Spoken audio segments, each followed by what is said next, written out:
pulse of the city. Calgary Today with Joe McFarland on 770 CHQR. Time for a little bit of fun on this Wednesday with Wine Wednesday. Mike Roberts from Co-op Wine, Spirits, and Beer joining us. Hello, good sir. Good afternoon. You have brought in something, and it was the bottle, weirdly, that took me by surprise right off the bat, because it kind of reminds me of like a smaller version of a champagne bottle. Sure. Yeah, this is kind of a flute-style bottle is what it is. So it's a little skinnier than champagne bottle, but... yeah, you're right. Champagne bottles pretty tall, and you can usually spot those from far away, right? Yeah. And this is a Riesling, is what I've been told. And what's Riesling? It's not a Riesling. Riesling. I just exaggerated. I tell people when you take your picture to say Riesling because then you smile, right? Smart moves. What's the story behind this one? The story. This is called Love and Squalor. Is the name of the winery. Love and Squalor. It's a really neat little story actually. So it's from Oregon.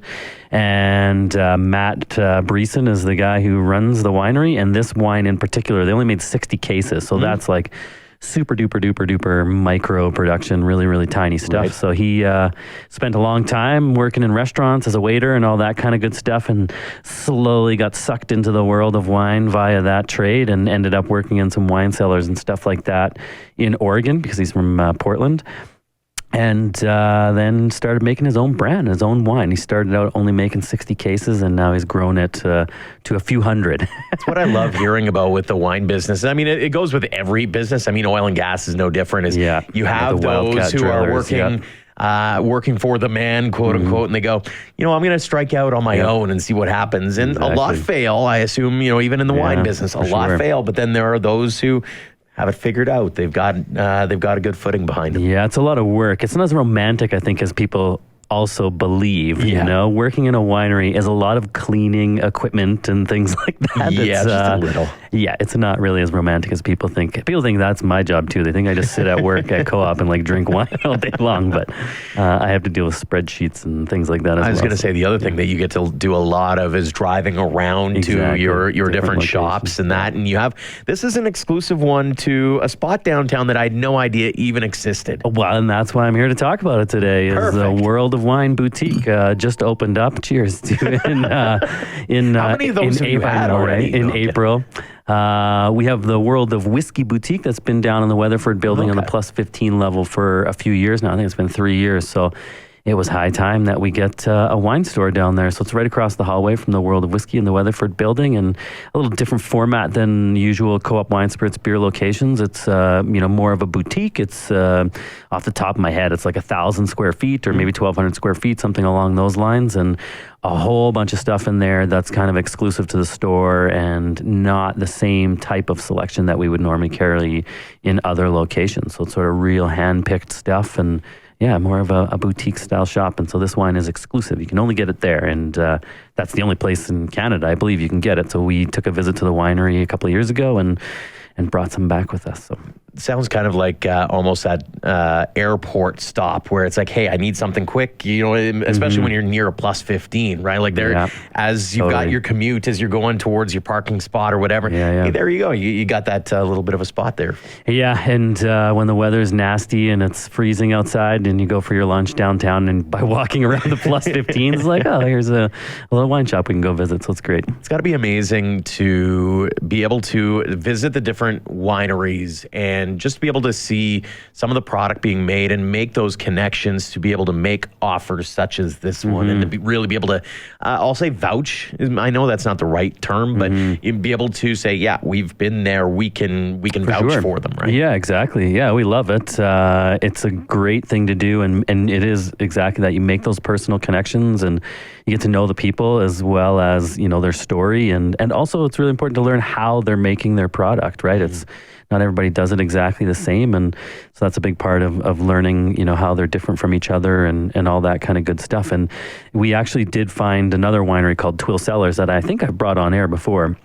But same idea in Oregon, husband and wife, super tiny, found them like by accident, and then we ended up bringing their products in as well, which has been lots of fun. So it's great. It's got to be another part of the job that, again, it boils down to the connections and being able to share those stories, because as soon as you're able to learn those stories, then you can pass them on to the potential buyer. And every little bit that makes them have that much more of a connection is going to allow them to go, hey, I should buy that wine, and makes them remember it. Yeah, without question. That's exactly what it's all about.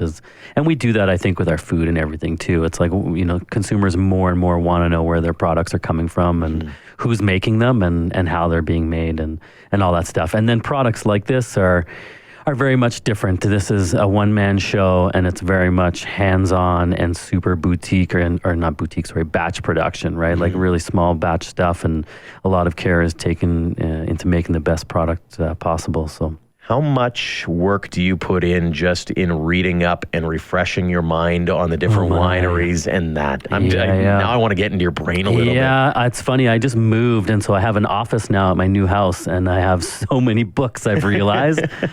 And I feel like most sommeliers would say this too. Like, you go through these phases where you're really into books and learning more and more and more, and then sometimes it's like, hey, your brain is full, and you got to start to use it and also pass that information on to other people, and that's sort of how it sticks in your brain. But we go to industry tastings, and winemakers will come to town, and you get invited to go and meet them and taste their wine and listen to them talk about how they're making it and all that stuff. And then magazines and online blogs and stuff like that are always floating around out there. So. Yeah. Needless to say, you do a lot of reading. Yes. Aside from the spreadsheet. So there can't be that much wine. I mean, you can have a wine while you're doing the spreadsheet, but not too many wines. And sometimes on my vacation, I work, quote unquote. Like going to visit a winery when you're on vacation sometimes is, it's all right. How convenient could vacation, this be, honey? Right? Come on. Yeah, exactly.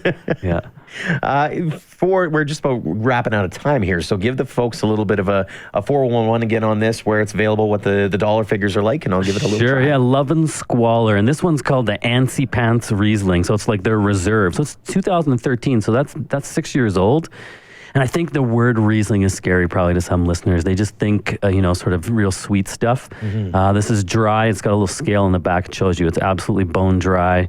And it's 11%, so it's a little lighter alcohol. And when you take a sip there, I'm sure you notice like your mouth just waters right at the side. Flavor town. Flavor town, and taking a bite of a lemon, So it's great if if the sun stays out and we get this hot weather and it's patio time. You keep this in a nice bucket, nice and cold. After half a glass, though, I suspect you might be looking for some food, just because that high acid is going to get your gastrointestinal system going and really liven up your palate. It'll probably make you hungry after a little while. And that bad boy is about $40 down at the World of Wine store. I might have to go over. One of our intrepid people here in the office has a little snack tray where he's got M&Ms and stuff, and I might have to steal that in just a couple of seconds. Mike Roberts from Co-op Wine, Spirits and Beer here on Wine Wednesday. Thanks for coming in, my good friend. Always my